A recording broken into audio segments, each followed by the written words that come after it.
So, are you wanting to move to Seattle, but you want to know all the local insider tips that locals know about Seattle that newcomers don't?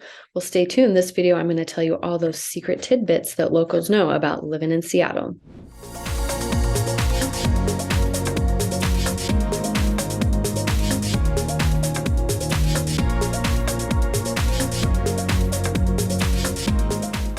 Hey everybody, my name is Tova Williamson and I am a local real estate agent in the Seattle metro area. And on my channel, I shoot tons of videos of what it's like to live in the Seattle area. So if those are videos you want more of, go ahead and subscribe to the channel, click that little bell so you'll be notified every time a new video comes on. We honestly get reach outs every day from people moving to the area, and we absolutely love hearing from you. We love helping you, but we can't help unless you reach out and call us. So give us a call, email, text, whatever you got to do, because we got your back when you're moving to Seattle. Okay, so today in this video, I'm going to be talking about what locals know, the inside scoop about living Seattle that newcomers don't know, that might take a while to live here to find out. So we're going to give you the inside scoop. So number one, talk about this, I feel like a lot, but the rain and the weather. It is rainy here. I don't want to discount that at all, that it's not rainy. It does rain here. That's what Seattle's known for. Seattle has this bad rep of this being this rainy town.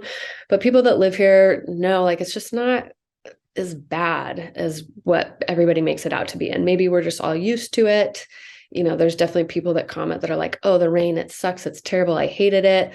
And maybe that's why I've lived here as long, because I don't mind the rain as much, but it's just really not as bad. The city of New York, and there's certain cities in Florida that get more average annual rainfall than Seattle even does.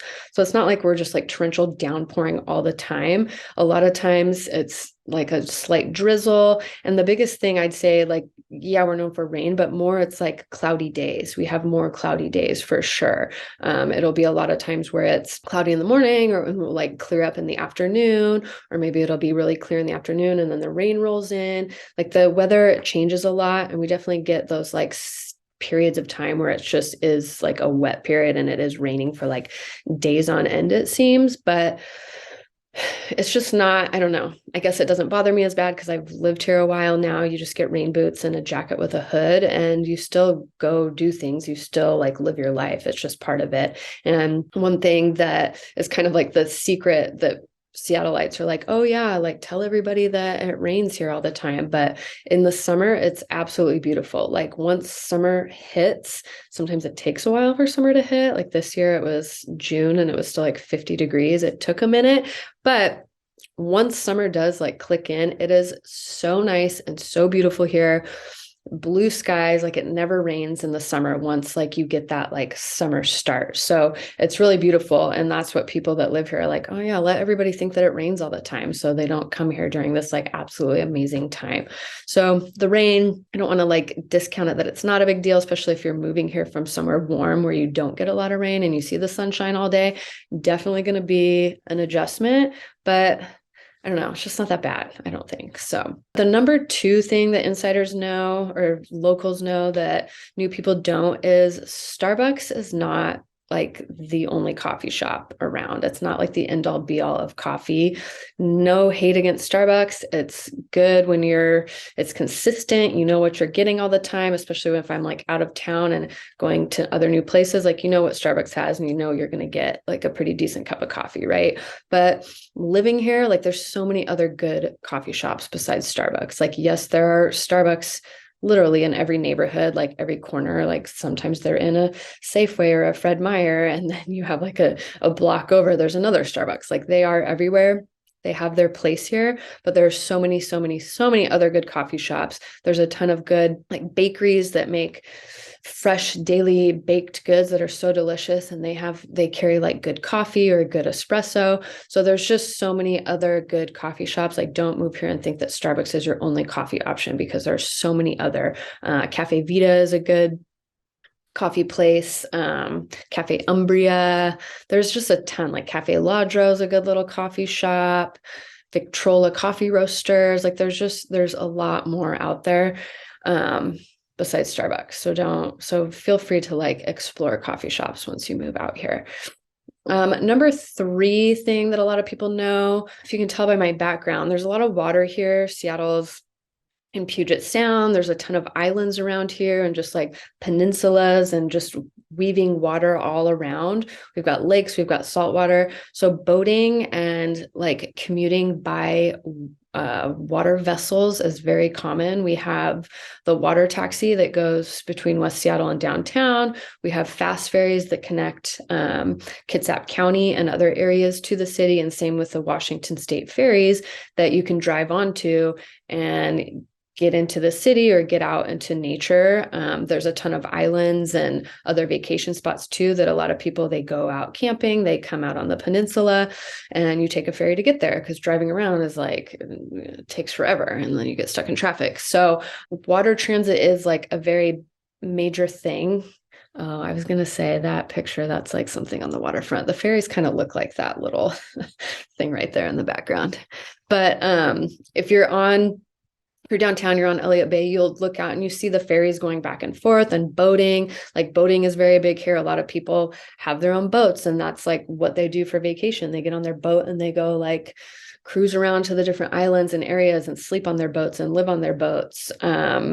There's a ton of floating homes and houseboats here too. If you're familiar with Sleepless in Seattle, that was like based on a floating home in Lake Union. So water is a very big way of life here, and people don't really bat an eye when it's like, oh, you catch a ferry or whatever to commute or to go places. It's pretty common. So that's just something that you may not realize moving from some other areas that there's not as much water and you just rely on ground transportation.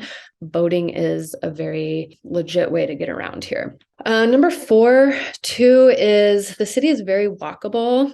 For a big city, it's pretty dense and compact, especially downtown. A lot of the neighborhoods have sidewalks and are very walkable, but you can't tell from looking, like it's very, very hilly here. You'll look at a flat map and you're like, oh, cool, that's an easy walk. But then when you're there in person and you're like, oh, there's like literally hills that are just like super, super steep. So it is very walkable, pretty pedestrian friendly around here. A lot of people walk around to get places, but just know it is super, super hilly. We've got, Capitol Hill, First Hill, Queen Anne Hill. There's all these hills around. And that's something that I learned too, like watching a documentary about Seattle. It was even hillier than what it is now. Like back in the day when they were like creating the downtown and building it, it was like huge, huge hills, and they were like raising them down to build on so it wouldn't be as hilly. And it's still really hilly here. So I can't even like imagine what it was like before, but it's a very, very hilly area. So just something to like be aware of. Another fun little thing is there's a ton of pedestrian stairs on some of the hills. Like Queen Anne Hill is a really big, like steep hill just north of downtown. And there's all these cool old like pedestrian stairs, and you can find maps of these stairways. And it's only like that if you're out walking around that you know about, but it's just really fun and cool. And some of them are like really old. I don't even know when they were built. But there's a ton of them around, even on Capitol Hill, I think, for just to get around. Really good workout is like climbing those stairs. If you want to get a workout and don't want to pay for a gym membership, just like go walk up and down those stairs a few times. You'll be good to go. So that's something walkable, but very, very hilly here. So the next thing is number 5 is it's pretty informal here as far as like dress code and the way that people dress for special events. I think if you're moving here from somewhere that's a little more like formal or people dress up more, you're going to be kind of surprised. Like it's really relaxed here and it's nice. Some people get frustrated by it. Like, I was at the ballet not that long ago, and there's people in like holy jeans and Converse at the ballet, which, wear whatever you want. It's not a big deal, but sometimes it's like, can we just dress up a little bit to like enjoy these things? You can still dress up as much as you want. Like it doesn't matter, but just don't be shocked when you come here and you're like, oh, it's like, I swear the like business person uniform is like some like nice sneakers, a pair of dark jeans, and a button up. Like that's about as formal as it gets, unless you're dealing with, I don't even know. You don't see a ton of like business suits. Like some people do, but I just feel like, especially now that work from home has gotten so popular and so many places people work from home, it's like nobody dresses up anymore. Everybody's just in their leggings and stretchy jeans and tennis shoes. Like that's just how it is. So just be aware of that. it is what it is. Don't be like shocked when you go out places. But that's not to say that people still dress up too. Like, definitely has a distinctive style. If you knew, like back in the 90s, the Seattle grunge look, that's still, it's like modernized now. It's not like the 90s grunge, but like plaid flannels are very much like a part of the fashion culture here for sure. So you got to get a plaid shirt when you move here. And the number 6 thing is Seattle is pretty environmentally conscious. Like, everybody has a trash bin, a recycle bin, and a compost bin. It is illegal in the city of Seattle to throw food scraps into the trash. I don't know if people I think you will get like maybe a warning letter from the garbage company. I don't know what they actually do if you're doing it, but yeah, like everybody recycles, everybody composts. It's just a way of life here. Like, I didn't even think twice about it. And then you go other places that don't recycle and you're just like, what? That just seems weird. But it's just such a big part of life here. Like, everybody's very environmentally conscious. Everybody thinks about it. You go into restaurants that are like where you go up and order at the counter and you throw away your own food. There's a recycle bin, there's a compost bin, and there's a trash bin. Like, every place has to have it. So just something might be like a shock if you're moving somewhere that doesn't do that. It's very common here. So something to be aware of. Also here, there's a huge biking and like hybrid. Everybody has like hybrids here, electric cars and bikes. Like, I think that just goes in with more of the environmentally friendly thing. Like, there's a lot of people that don't like cars that live in the city and will bike or use public transit. So there's that big just kind of push for environmental sustainability in this area. We have the Climate Pledge Arena, which used to be the Key Arena. We got a new hockey team. They revamped the whole Key Arena. Now it's called Climate Pledge Arena for the new hockey team. It's like a net zero carbon emission building. It's like the first one of its kind, I think. So it's kind of a cool thing here that's just what they think of. Climate Pledge Arena, I like the idea behind it.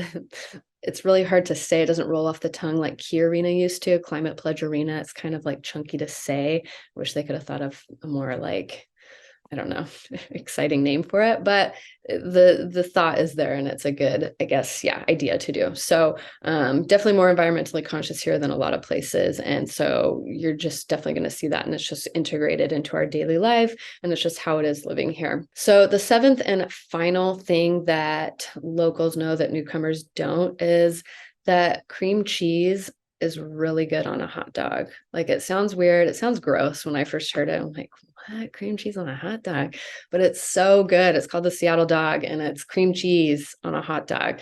And I don't know what it is about it. It's so good. When you're going to a baseball game, you can't get it in the baseball stadium, but outside there's all these hot dog vendors and you can always add cream cheese onto any hot dog. So you got to try it once. I know it sounds gross and weird, but it is so good. I promise. You won't be disappointed, hopefully, but it's so good. So locals know, like, that's the jam. When you're going to a game, you get your hot dog outside before you go into the arena. You have your delicious Seattle dog. So there you have it. Those are the 7 kind of insider tips that locals know that newcomers might not know when they move here. So moving to a different city can be tough, especially if you don't know the area, you don't know what to look for, where to go, what to do. That's why we're here. We want to help you, but we can't help unless you call. So give us a call, email, text, whatever you got to do, because we got your back when you're moving to Seattle.